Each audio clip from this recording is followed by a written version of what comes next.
It's Friday night. It's the preview show. It's the No Nay Never podcast.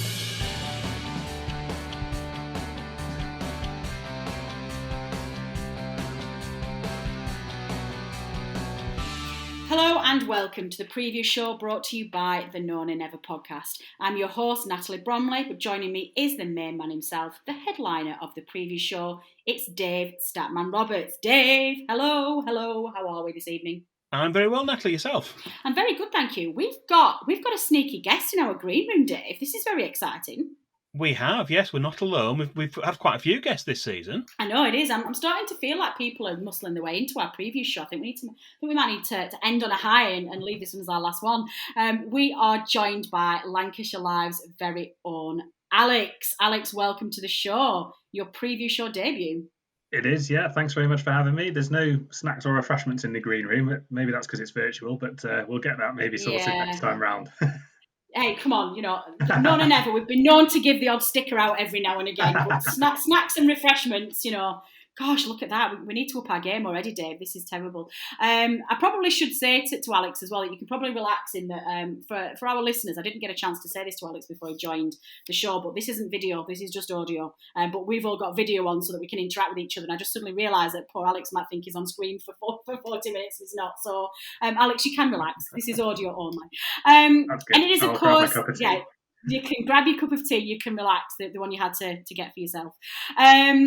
It's a shame, actually, listeners, because young Statman Dave has a brilliantly imposed football background on his, and he treated me to Turf Moor last week. But in true preview show style, he's now got himself put at Goodison Park, and you look like you led on the grass, Dave. This is the way that you're I'm at pitch level, yes. Yeah. You look like you're crawling along the grass like a little mouse in the middle of the stadium. But anyway, we digress. We are here for business. Let's get down to it, because we've got a bumper-packed edition this week with Alex joining us. We're going to do a little feature halfway through where Alex is going to reflect on us with a year without fans in stadiums. We've also got a game to preview. We've got quiz questions. We've got Fantasy League to look through. Phew, let's get going. Dave, let's start by giving our listeners the answer to last week's quiz question. Now, it was the end of the Arsenal preview show, and you asked our listeners, prior to this weekend, only 2 Burnley players have scored against Arsenal in the 6 Premier League games between the two teams at Turf Moor since 2009. One was Grezza. Who was the other one? Alex, do you know this? At Turf Moor, did you say? Yes. Yes. Not off the top of my head, no. Yeah, I was going to say this was a difficult one, but I thought I got it wrong. Dave, what was the answer? The correct answer was Ashley Barnes. It's been an answer to quite a few quiz questions we've had, so that was maybe a reverse logic one, but a few people did get it right. Including me. I did. I got it straight away, and I said, well, I think I know it, but I must be wrong, because it was the answer a couple of weeks ago. You sneaky little things, Statman Dave sneaking in there. Did we get any correct answers submitted from the preview show listeners, please? We did. We had correct answers from Adrian Caton, knew it was Ashley Barnes, and so did John Robertson. Although, of course, we have now got 3 goal scorers, with that goal going in off Chris Wood's midriff stroke hip in the game on Saturday. So we've added to that total, even since we did the last preview show. Indeed, and oh, how we laughed. Yeah. Also... Oh, actually, I was just about to start saying, I was going to start giving myself credit then for a correct answer, but I've already done it, so I don't need to do that in the script. Thanks, Dave. Quizzers, you will be pleased to know that we will be posing yet another question at the end of this preview show, so stay tuned and let's see what little nugget Dave will have for us, and a quick cheat code. If in doubt, the answer's probably Ashley Barnes. Opposition stats. Let's move on to the reason why we are here. We are previewing Burnley's next Premier League fixture, which is an away tie at Everton, Saturday the 13th of March, a 5:30pm kick-on live on Sky Sports. Dave, why don't you kick us off by telling us all about the recent history of this fixture? Yeah, well, Burnley have visited Goodison Park on 6 occasions since we regained our top-flight status in 2009. With no cup meetings during that time, all 6 games have been in our previous Premier League campaigns. But our recent record there has not been a good one. Burnley have suffered 5 defeats and have just the 1 win since 2009. Our one and only Premier League victory so far at Goodison Park was Burnley's first top-flight win there since January 1976.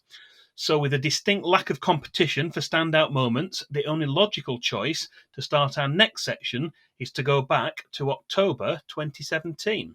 Ooh, this is exciting. Highlights and lowlights. And of course, our next section is our highlights and lowlights section. So intriguingly, you've put us right in there for whatever you've picked as our highlight for this fixture. It's almost like it's been planned. Well, people will think that we know what we're doing, Dave. Let's not lull them into a false sense of security. No, let's not. I don't think anyone will be surprised that the highlight we've chosen this week is our most recent top-flight win against Everton, in a match which took place towards the start of the 2017-18 season. It was a Sunday afternoon in early October, and after suffering 3 consecutive defeats at Goodison Park in each of Burnley's previous Premier League campaigns, and with no win in the blue half of Liverpool since 1976, it would need something special if the Clarets were to overcome the Toffees. The way the win was achieved was special. The passage of play started at the back with Stephen Defoe, and what followed was a 24-pass move, which involved every outfield player except Ben Mee.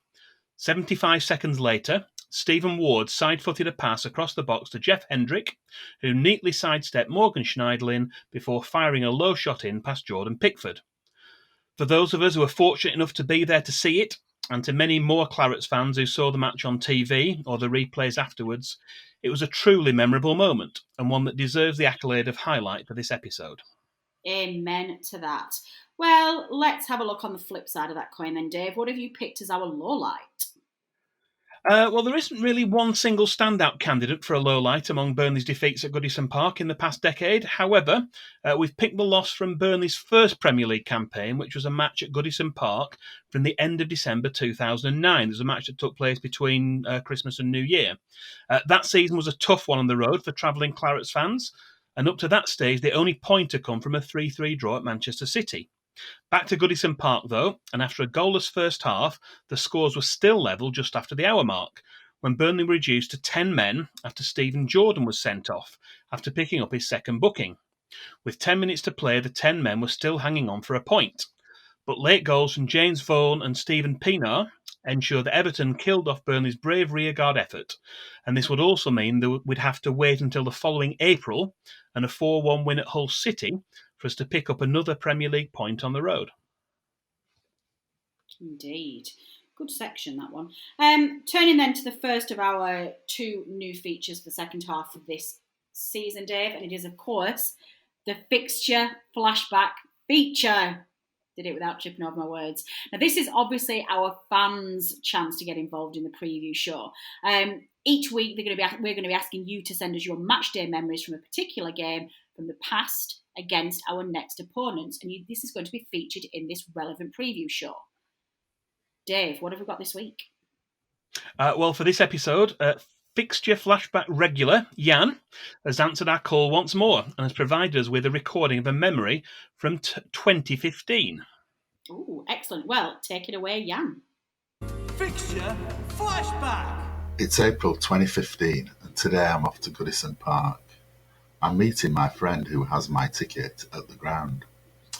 As I drove in from Manchester, I noticed the motorway matrix signs were warning of long delays on the M6 south near Wigan. At Goodison, there was no sign of my friend, so I gave him a call. Guess what?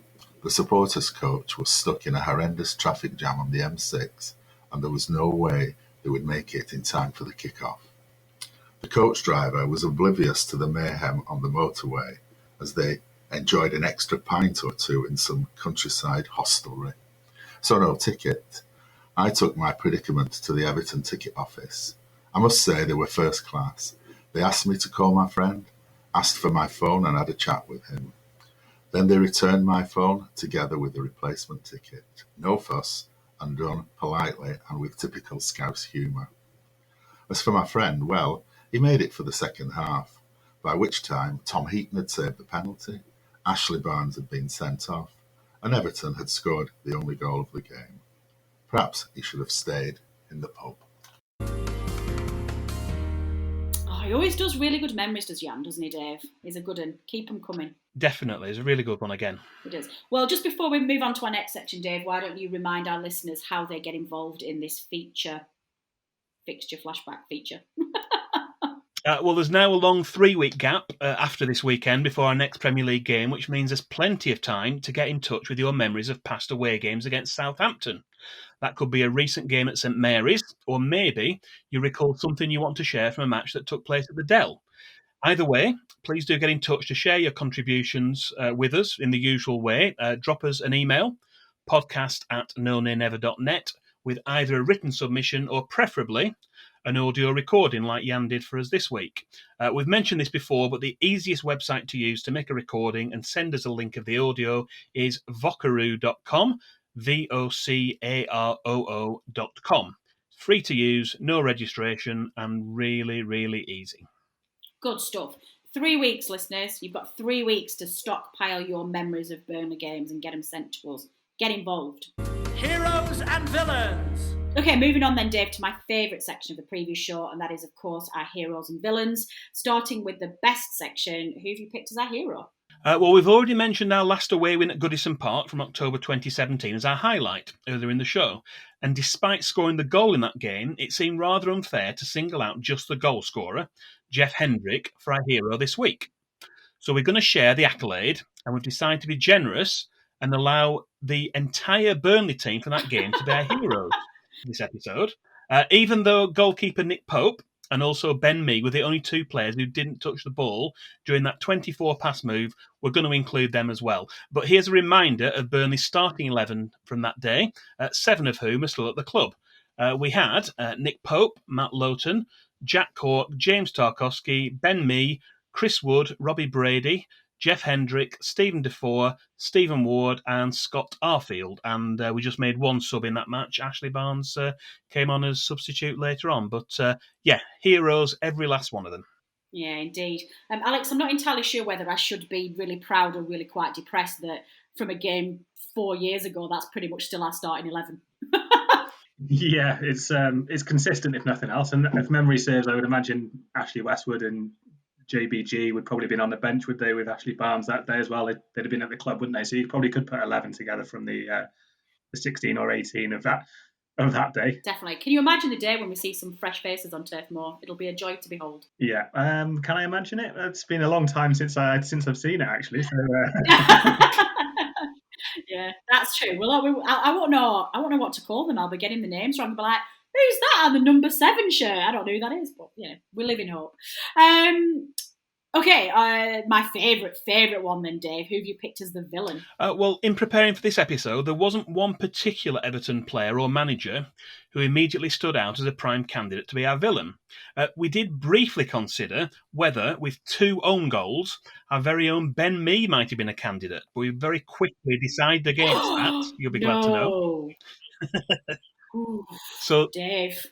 So this week we've gone slightly left field and we've selected COVID-19 as our villain for preventing us from going to yet another football match. It's now just over 12 months since Premier League games were allowed to go ahead as normal with full stadia.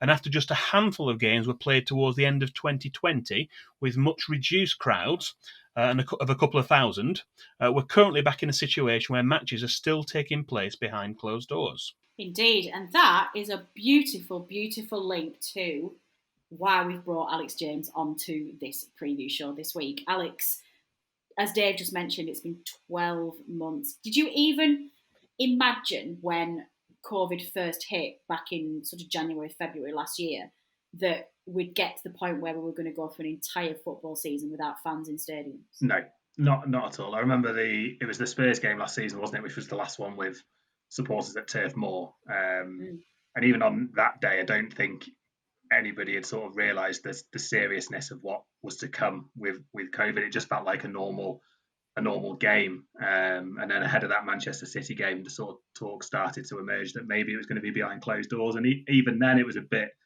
surely that won't happen. And then it did, and it's been that way ever since. And it's been certainly a bizarre 12 months covering a football club, and it's really, really sort of sad and soulless in many ways to be at grounds without any supporters in them whatsoever. Well, I think that was going to be my first question to you, actually, was how has it impacted you professionally? You know, has it, because you're there to do a job, so in some respects you'd look at it and think, well, the facts are going to be the same. You're reporting on a game, you're reporting on facts as they happen. But I did wonder whether it has had a professional impact. Yeah, I think you just, from sort of a nuts and bolts, essentially, you don't get the access to players anymore. There's no mix zone after a game, so you're not getting the opportunity to speak to any Burnley players post match. And when you speak to the managers, it's on Zoom, and we've all used to Zoom and all these virtual hangouts now, and it's not the same, is it? You don't get the same sort of rapport with the person you're speaking to. You don't get the body language or the opportunity to make a little joke and things like that you used to get when it was in the press room. So from that side of things, it's not as good, and it's not as good from a professional standpoint in terms of getting quotes. But more than anything, it's not the same sport, really. I mean, as you say, on the pitch, nothing's changing, but you miss all the sort of colour. You miss the atmosphere. You miss the guy 5 rows in front who will moan at everything. You miss the fact that you can get a crowd that can change a match. And I always say that game against Leicester last season, Nick Pope saved that Jamie Vardy penalty. That game, I think, obviously hinged on that save from Popey, but also the reaction of the crowd that day really did galvanise Burnley, I felt. And you just feel on occasions, particularly recently where we've had this run of home draws, that maybe that could have galvanised, Sean Dyche's side again and just helped them over the line and perhaps turn 1 point into 3 on a couple of occasions. Those are really interesting points, and you've already covered much of what I wanted to speak to you about, which just for me just highlights that we're all completely on the same page from this. And you've talked about it not being the same sport, Alex. I'm just picking up on that because there's been too many freak results this season. There's been too many just very weird experiences and very weird games for them to not have been affected by not having fans in the ground. And I guess this kind of answers the question as to just how much players, interact with and feed off the atmosphere that's coming off the stands, both negative and positive, I guess. Yeah, I would imagine. I mean, it's probably the same for players up and down the country, not just a Burnley thing. But there'll be some players that you think of, like an Ashley Barnes, who just thrives off the crowd, doesn't he? Whether it's home or away, whether he's getting stick or he's the most loved person in the stadium, you can sort of feel that energy transfer to him a little bit. And there'll be other players who perhaps benefit a little bit from there not being a crowd and that sort of pressure been off them. But overall, I think Burnley have done pretty well, and their record, certainly in the post-lockdown last season, was actually really good without fans, wasn't it? They put together a really impressive run of results and seemed to adapt to things quite quickly. But as you say, this season, nobody would have predicted the way Liverpool have sort of fallen away and how much of an impact perhaps the fans not being at Anfield has had. And there's plenty of teams who have got a worse, I think Everton are one of them, in fact, who've got a worse home record than away record this season. And this time around, there's sort of 6, 7, 8, 9, 10 teams, I think, who have got more points on the road than they have at home. And that just sort of emphasises how much of a difference it makes and perhaps how home advantage isn't quite the advantage it was with no fans in there. Yeah, definitely. I couldn't agree more. Have you picked up on, I guess, fan reaction to this more than necessarily the players, and the people you speak to and what you see put out there? Because I know from my perspective, it's been a weird season in that I've seen pretty much every minute of every football game that's been played, not just Burnley. Yeah. I watch so much football. I mean, I watch a lot of football now anyway, but I watch even more. I watch everything. It's been my least favourite season I've got, and I genuinely feel quite disengaged with everything. I can't. It's a chore more than an enjoyment. And sometimes I look at some, like the Spurs game, and I'm a bit like, oh God, I don't know if I can sit through this in your TV. And it's easy when things are going badly and you sat on your TV just to switch the television off, or you would never leave the stadium early. So are you getting that reaction from fans? Are you getting that feeling that there's just this disengagement and that it's just not enjoyable? Yeah, definitely. I think, obviously we're not speaking directly to supporters as much, but on social media and the interactions I have with people over Facebook and Twitter, it isn't the same. And I think you're absolutely right. You hit the nail on the head there, that it is easy to turn a game off like Spurs when you go behind after 60 seconds and then it's 2-0 and it's 3-0 before you know it. Whereas, like you say, you would never even think leaving the ground at half time or after half an hour. That would just not enter your head, would it? But it's easy to just go and do something else or think, what am I doing here with my weekend when X, Y, and Z needs to do, or I could spend some time with my family, or all that sort of stuff. So I really do feel for supporters, and particularly those, for all supporters, but those season ticket holders who have sort of build and frame their weekends around going to games, and anyone who goes to a Burnley home game who gets the social interaction, might go for a pint beforehand, might meet up with friends who they only see at football. It's one of those things, isn't it, where you might not know the person who sat 2 rows to your left, but you soon do, and they become, your football mates and the person who you enjoy watching the game with, who you'd never sort of meet them in day-to-day life. And that sort of side of it and the social aspect of it, particularly in a lockdown where you can't go anywhere really, you can't go out for tea, you can't go down the shops, you can't go to the cinema, you can't do any of those things. And that other social side of it, which must be a real struggle for people, has been, that Saturday after a hard week of work to go to the game and enjoy it and make a day of it and catch up with old friends. And in some respects, the game itself just forms a little part of that. And I know from my experience as a fan, particularly if you were going on an away day and you were going down on the train and you might have a couple of drinks, or you're going down with a carload of you and stuff, the game itself is just one aspect of following the club, isn't it? It must be really hard for supporters, and I feel really, really lucky and privileged to be in a position to watch the games, but it isn't the same, and it is just, it feels like a real pre-season friendly. And to start with, it was interesting because you were hearing the shouts of the players, you could hear the management comment, not so much at Turf Moor because we're right across the other end of the pitch from the dugouts, but at some grounds you could really hear what both managers were saying, language and all, and and that was sort of really interesting to start with. But then once that novelty wore off and it just became about the game, and there was none of the atmosphere and none of the noise around it has made a real difference to sort of the feeling that you have going to a game and you're spaced out, you're 2, 3, 4 meters apart from your colleagues in the press box, and there isn't quite often you'll sort of look to the crowd for a reaction to how somebody might be playing, or I might think, oh, Burnley are doing okay here, the crowd have stuck with them. Like, the crowd tell you a little bit about the game as well.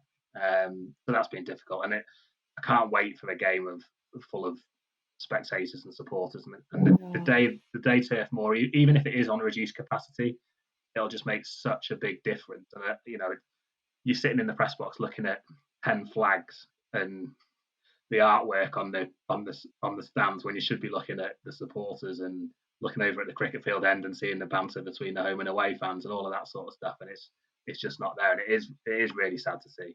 Oh yeah, Alex, I couldn't have said that better. That's such a good summary, and that's actually, and I'm sure this wasn't your intention, but that's actually made me feel quite sad. Like, it's made me real. I now know. I knew I was feeling down about it, but to hear it articulated in such a clear way has made me think, yeah, it is really sad. Just to end this particular section from you, Alex, I'm sorry to put you on the spot slightly, but I guess once we are back at Turf Moor and fans are in the ground again, is there anything from pre-COVID that you'd quite like to see not make its way back into the ground? Anything, what, as in would have taken place previously that won't be there now? Yeah. That's a good question. Do you know what? I'm not. And I'm going to exclude the obvious answers like, well, we want to kick out racism and prejudice, things like that. I want to hear something like a piece of match day experience that you're quite happy not to see come back. Yeah, that is a good question, and that is putting me on the spot. Right, I'm going to let you think about this then. Yeah, let's do the rest of this feature, and we'll come back to you. We'll come back to you in that one. Dave, absolutely fantastic summary there from Alex, and has genuinely made me feel very, very excited when we do get back to Turf Moor. And one of the things that I do want to get back to Turf Moor at is shouting at referees and going, referee! that's a foul. So with that in mind, who will we be shouting at our TV screens for this weekend's fixture? Well, it isn't too long ago that John Moss of Leeds took charge of a Burnley match. Already in 2021, he's refereed our recent home Premier League game against Fulham, and he also took charge of our third round FA Cup tie for the visit of the team from Milton Keynes to Turf Moor in January. He's also refereed a couple of important Burnley away wins in previous seasons. He was in charge for our first win at Old Trafford in over 57 years, when we beat Manchester United 2-0 last January. And in a strange quirk of fate, John Moss was also in charge of Burnley's 1-0 win against Everton at Goodison Park in October 2017, a match we've mentioned more than once already. In total, Burnley have 7 wins from 25 previous games, with John Moss in charge. Martin Atkinson will be the video assistant referee for this fixture, but as always, we'll be hoping that fans of both sides will be talking about the football on display rather than any controversial decisions taken on the pitch or at Stockley Park. Yeah, we're living hope. Statman Dave's Stat of the Week. Well, I know you don't want to leave it there, Dave, because I know you like to treat our listeners. So why don't you delve into that sack of yours and give our listeners your miscellaneous Stat of the Week? Well, this week's Stat of the Week is another one for critics of Burnley Football Club to ponder. Sadly, many opposition fans still trot out the same old rubbish about Burnley being an aggressive, dirty side. But there are plenty of cold, hard facts which help to refute these patently false claims. For example, Burnley's match against Arsenal last Saturday was the 129th time that Turf Moor had hosted a Premier League game, and not a single Burnley player had been sent off in any of those matches. A proud record which was maintained when video replays quite rightly show that the ball had hit Eric Peters' shoulder and not his arm, despite referee Andre Mariner's initial wrong take on the incident. Incidentally, 10 different opposition players have been shown a red card in these 129 games. In the modern era, since the Premier League started in 1992, the record for most consecutive home games without a red card is currently held by Liverpool, and Burnley are now just a couple of matches short of that record. Wow, that is impressive. And I'm genuinely sick of that narrative being peddled about us all the time. It's like, oh, they're horrible. And even like admins and official accounts. Remember the Villa game when I think like Tarky did a challenge about 6 minutes in. They're like, oh, typically we're at Burnley, so obviously, Grealish is down after a terrible challenge. It just goes to show, no, we're not a nasty side. Well, before we go on to have a quick talk about what we think is going to happen in the game, we got you an opposition view this week. We spoke to Steve from the Toffee Blues to get his view on the coming fixture. Opposition view. Hi everyone, it's Stephen from the Toffee Blues here to give you a little bit of a preview on Saturday's game. Thank you to people over at No Nay Never for asking me to do this. But yeah, a little bit of injury news for Everton. Both Abdoulaye Doucouré and James Rodriguez are missing, which is going to be a big blow for us. Doucouré's been arguably our best player this season, and James Rodriguez, it's obvious what a big miss he's going to be. Does add that little extra bit of flair, but looking like he will be back after the international break. Yerry Mina, Seamus Coleman and Tom Davis are all fit, which is good. Yerry Mina, obviously very strong defender, has scored against Burnley in the past as well. Seamus Coleman, our club captain, good to have him back in the squad. And Tom Davis, who will make the difference. We've missed that in midfield last few games, so it's nice to see that he will be ready to play against Burnley. And then Gylfi Sigurdsson and Robin Olsen, both are going to be assessed. I don't think Robin Olsen's going to play, but Gylfi Sigurdsson, if he is fit, definitely will. Carlo Ancelotti favours him a lot. And with James Rodriguez being out, he's the obvious option to go in there. But I'm not 100% confident for the game. I know the problems Burnley can cause. And of course, being 4 points off the relegation zone, the onus will be on Burnley to go out there and get 3 points at Goodison. And they're well capable of doing it. Our home form hasn't been the best this season, but we did get that 1-0 win against Southampton, which sort of calmed a few nerves, and that was an important 3 points to get as well. But I'm really impressed with Burnley this season, despite the position they're in. I like Sean Dyche, I like some of the players that play for Burnley, and I think they can cause us a real problem on Saturday if we don't switch on properly and we don't, get playing right from the off, because we need these 3 points as much as you do, Burnley fans, but that will definitely make it more of an interesting game than it would have been. But it should be a really interesting game anyway. Not 100% confident, but I do think Everton do have enough to go out there and get the win on Saturday. That's no discredit to Burnley, though. I do think there is a possibility Burnley can come to Goodison and leave with all 3 points. We've seen it happen this season with some of the teams around that position in the table falling close to the relegation zone. So, yeah, I think if Everton aren't on their A game, Burnley can win this one. But I'm going to predict a 2-0 win for Everton, which is what I predicted on our channel. Just because I think there's a chance for us to get an early goal with Richarlison, Calvert-Lewin. I think we're well capable of defending that lead and maybe nicking one at the end. So I'm going to go for a 2-0 Everton win. But yeah, I'd like to say thank you to No Nay Never for asking me to come on to their podcast and YouTube channel to talk about the game. And yeah, thank you very much for watching. Okay, very quickly back to you then, Alex. What are your general thoughts ahead of the game of the weekend? I mean, Everton aren't great at home form this season, but it's still going to be a tough fixture, I think.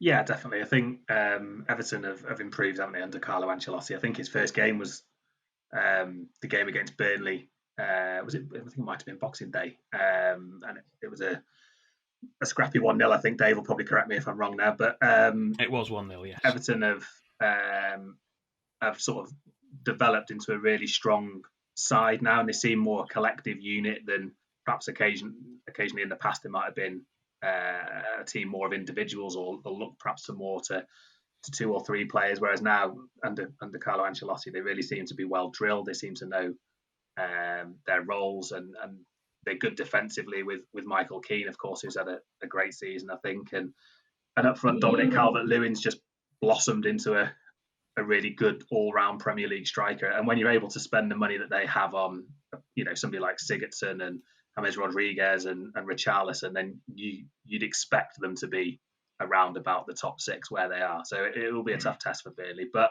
having said that, I said on social media the other day, I still think Burnley have got one of these results in them over the last 10 games where they go and get a victory like they did at Arsenal and like they did at Liverpool and like they did at United last season. One of these games where nobody really expects them to go and win it away from home, but they managed to pull out a result. I still feel like there's one of those in Burnley's locker, so that we're not relying on the games against Newcastle, Fulham and perhaps Sheffield United to dictate whether there's enough points to get us over the line. I still think one of these games, like an Everton away or United next month, is prime for a typical Burnley surprise victory. Excellent. So what are you going to... what's your score prediction? Do you know what? I'll be positive, seeing as I brought you down with the depressingness of not being able to go into football matches. And I'll say 2-1 to Burnley. Okay. Scorers? Chris Wood and Mate Vidra, I think, have been that partnership. I think it's only 3 games they've started in the Premier League together, but that partnership has got signs for me, really good, positive signs. I think too. Put Vidra in that team, and you go from a team that sort of might create 3, 4, 5 chances to a team that creates 6, 7 or 8 chances just because of his movement and his ability to offer something different. And that's nothing against, I Love Jay Rodriguez and I love Ashley Barnes as well, and that's nothing against those 2 guys. Obviously Ashley Barnes is out injured at the moment anyway, but I've been really impressed with Wood and Vidra as a pair, and it's great to see Vidra getting a little bit of a run as well. I know that's something that we've all been sort of wondering whether that might ever happen for him at Burnley, and he might get 5, 6, 7, 8 games in a row to show what he can do. So it's great to see him get that opportunity to play regular match minutes, and I think you can see him developing as well. He's not just somebody who can knock the ball over the top 2 and he can run onto it. And Sean Dyche mentioned it actually after the Leicester game, I think it was, that he's able to drop into those lines, which J-Rod does really well actually, and sort of link the play and hold the ball up. And you wouldn't, if you were just sort of stereotyping, you wouldn't necessarily think that about Vids, but he is showing signs that he's sort of developing and learning that all-round game that the manager wants from him. So I'm going to stick with those 2 to get the goals, and we don't get many from elsewhere, do we? So if the strikers aren't firing, then it's not too often we see many goals from midfield. So I'll go Wood and Mid. Good stuff. Dave, do you share Alex's enthusiasm? I'm going to be positive. Yeah, I'm going to go for a win. I'm going to go for a 1-0 win, and I think a defender's going to score. I think maybe Ben Mee or Tarky's going to get the goal. Let's say Tarky. Okay. Who are you, and what have you done with Dave Roberts? You never. I'm amazed. We need to get positive, enlightening guests on more often. It's having a good impact on you. I love it. Well, I'm going to be positive as well, but I'm going to say it's going to be a 1-0, and I think it's going to be a Ben Mee header. So from a corner. So excellent. Well, listeners, you know the drill here. Let us know what your score predictions are going to be. You can tweet us at NoNayNever, or you can email us at podcast@nonever.net. Tripping over my words a lot tonight. I need to slow down. And tell us what you think the score will be, who's going to score it, and just for an extra bit of fun, how that goal is going to score. Header, right foot, left foot, or off your chest, if you're Chris Wood. Fantasy Premier League update. Dave, let's move on to the final section before we let our listeners go this week. And we are looking, of course, at the much loved and much coveted No Nay Never Fantasy Premier League. We are in Gameweek 26 has just finished, haven't we? So what's going on with the league? No, we finished 26. Well, we've actually finished 27. We were in the middle of Gameweek 26 last time when we did the Arsenal preview, and then the weekend's games and this midweek has been 27. So we've got a little bit of catching up to do. We've got a league table update, and we can also bring you details of the Kings of Gameweek 26 and 27. Excellent. Take it away.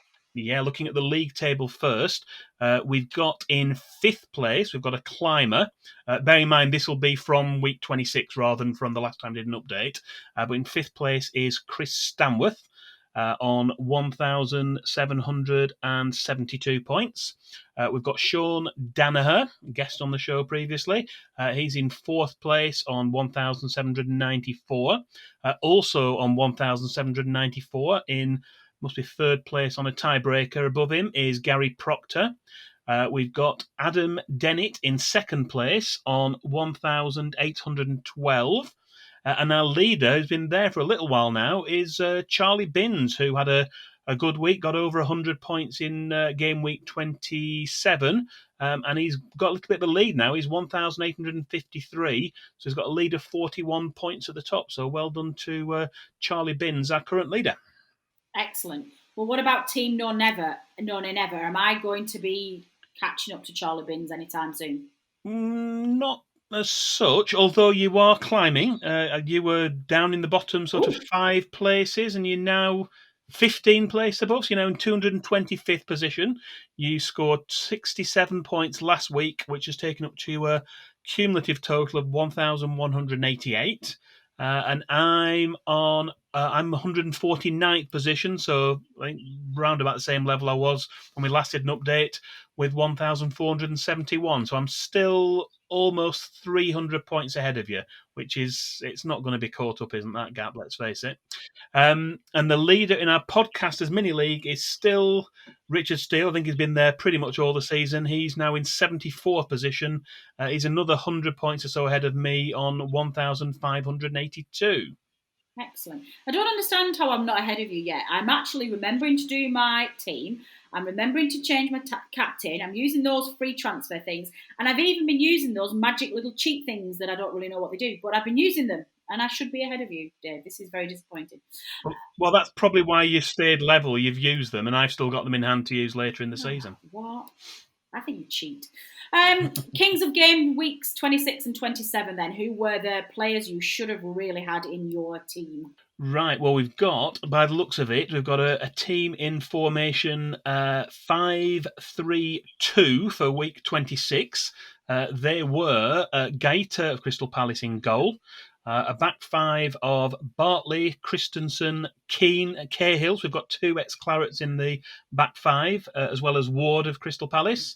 We had Gareth Bale, Riyad Mahrez, Mason Mount in midfield, and we had a strike force of Everton's Richarlison and also Gabriel Jesus of Manchester City. They were the high-scoring players for Game Week 26, and the highest of all of those was Gareth Bale with 21 points. And what about 27, please? Take it away, sir. Yes, well, we had, for Game Week 27, we had, look at formation for this, a little bit different this one. We had 3 defenders, 5 midfielders and 2 strikers. In goal was Mesliev Leeds. We had a back 3 of Shaw, Manchester United, Dawson of West Ham, and also Cresswell of West Ham. West Ham doing very well at the moment. Our midfield 5 were Mahrez, Ward-Prowse, De Bruyne, Bale again, and Foden. So we had 3 Manchester City players in there. And we had a strike force of Harry Kane and Shea Adams. And the highest scoring player all of those was Riyad Mahrez, 20. Although Manchester City did have 2 games in the game week, didn't they? Whereas not all the teams played 2 fixtures in that game week. So that comes into the tactics as well, is trying to shift your players around and using your transfers and getting players in who are going to play 2 fixtures in a game week. Although with Pep's rotation strategy, it's a little bit difficult with Manchester City. You think you've got a player in, and then he'll rotate them and rest them, so it's difficult. Yeah. Do you play fantasy football at all, Alex? I do, yeah. Although I've had an absolute shocker this week, and I've just looked while you were talking then to see how I did on, because it's one of them. It's like when you've been on a night out and you're not sure about your bank balance the next morning. I've been too scared to see how bad the damage was. So so I only scored 40 points this week, which is pretty terrible. But I'm not doing too badly overall, I don't think so. Good stuff. Well, next season you'll have to join our league, and we'll keep an eye on you in the season. We tend to, previous friends of the show and previous people we've had on, we tend to keep an eye on them and see how they're doing. So yeah, we'll make sure we send you the code next season, and you can. That'd be ace. Can you imagine if we had like a previous guest on who actually won it next season? That would be ace. And there are prizes. I leave it up to Matt, but there are prizes to win ours. Excellent. Although I was about 150 points behind your leader, I think, or 100. I'm on 1,600 and something, so I was a long way behind the leader. So I'm not sure I'll be threatening the prize. That's good though. How do people get these points? It's awful. I don't know how to play fantasy. I need to learn. Then finally, the next section. Then before we close up for the week, Dave. Opposition 3 to watch, please. This is obviously the second of our new features for the second half of the season, when we are picking the 3 players from our opposition team to watch based on their fantasy Premier League points. So who are they this week? Yeah, so looking at the points to the end of game week 27, we've got Dominic Calvert-Lewin is Everton's highest scoring player with 130 points. Michael Keane is second with 94. And Richarlison has got 92, so it's Michael Keane flanked by their 2 strikers. And for once, I suspect that all 3 of Everton's highest FPL point scorers for the season to date will be in their starting lineup on Saturday evening. Oh, joy. So what we're going to be next preview show then, Dave? I guess we're going to have loads to catch up on by the time we next see our listeners, won't we? Yeah, because we don't have a game. Our game against Leicester was brought forward because of their involvement in the FA Cup. So effectively, when we do our next preview, it'll be after the international break. We'll have had game week 28 and 29's an odd one, because I think there's only about 4 fixtures, but it's effectively it is a game week. So we'll have both those game weeks to bring you the Kings of Game Week for both those weeks, and also an updated league table. But I think with the timings, it'll work out pretty good. And when we do our preview show, we will at least have all of those to go through again, which is always good news. Always good news. Statman Dave's quiz question. Finally then, Dave, quiz question. What have you decided to set our listeners this week? Well, the quiz question this week relates to our stat of the week and red cards at Turf Moor. We did say that no Burnley player has been sent off in the 129 Premier League games staged at Turf Moor since 2009. But can you name the last Burnley player to be sent off at Turf Moor in any competition? So that's a first team game, a competitive match. Who was the last Burnley player to be sent off in a competitive match at Turf Moor? Not sure I immediately know the answer to this, but I can probably try and think about it, give it some thought. But while we do that, how do our listeners submit their answers, please, Dave? You can get in touch and let us know your answers using any of these methods. You can tweet us, or preferably send us a direct message on Twitter. That's at @NoNayNever. Email us, podcast@nonaynever.net, or you can reply to the post for this preview show on either the No Nay Never Facebook page or on YouTube, and we'll reveal the correct answer in our next preview show, which will be a few weeks off because of the international break. Indeed. Well, before we leave our listeners then, Dave, for that extended break, have we got any community news or any other business, any fixture changes or anything that we need to report? From a fixture point of view, I think we're still waiting for the times and dates for those, because, as I say, we've got a gap. We don't play the week after the Everton game, and then there's a 2-week international break, and the fixtures for the rest of April and the start of May. We're still waiting for confirmation of those. At the moment, they're all down as Saturday 3 o'clock kickoffs, but obviously they will move either kickoff times on the day or maybe even to Friday, Sunday or Monday, depending on what else is going on. So we'll have to wait and see what the Premier League say on those. But one other thing to mention is that at the end of our last preview show, we mentioned an upcoming guest appearance from a well-known ex-Claret. And we can now confirm that former Burnley midfielder Paul Weller will be our guest for a special one-off podcast, which we're planning to record and publish during the international break. Following in a tradition of former Burnley players to feature in one-off specials on the No Nay Never podcast, such as Clark Carlisle, Stephen Caldwell, and also more recently Ian Wright, we'll be looking back on Paul's career with Burnley, a club he joined as a 16-year-old apprentice in 1991.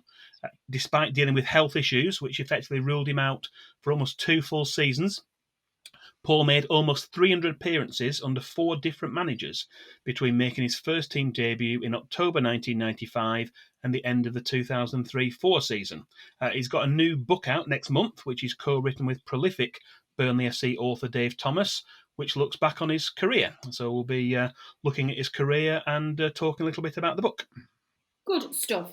Alex, a little bit of last-minute business before we let you go for the night as well. Firstly, we'll follow up as to whether or not you decided what you were going to bin from Turf Moor when we return. And secondly, how our listeners get in touch with you and keep up with what you're up to, please.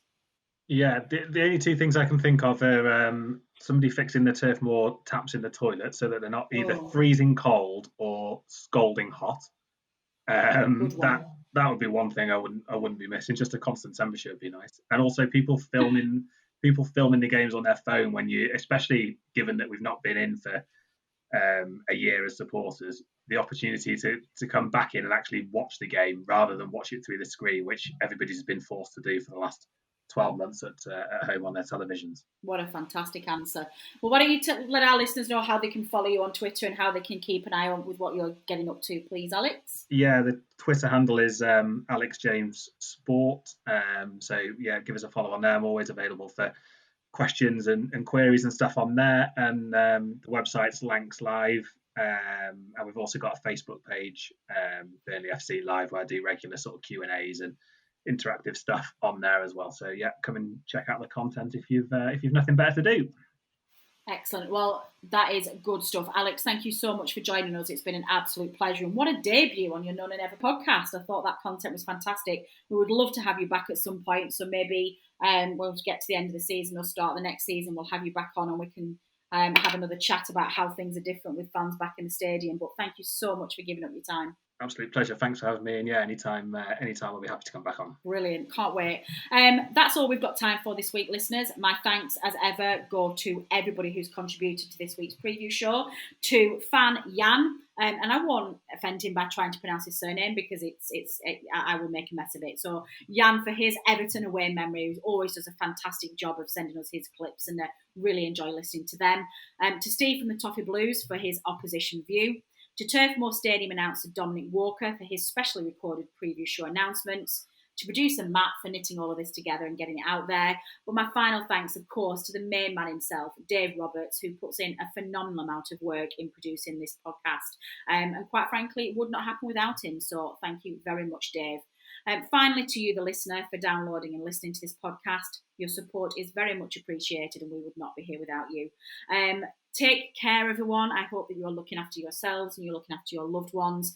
As ever, we finish the show with a message of support. If anybody is struggling out there in these current times, if you're feeling isolated or just feeling miserable, missing your football, you know where we are. The No Nay Never lines are always open. Alex himself has just said his lines are always open. If you want to have a chat, if you want to debate some points about football, or if you just want to be a pen pal, drop us an email or drop us a tweet, and we are only a very quick message away.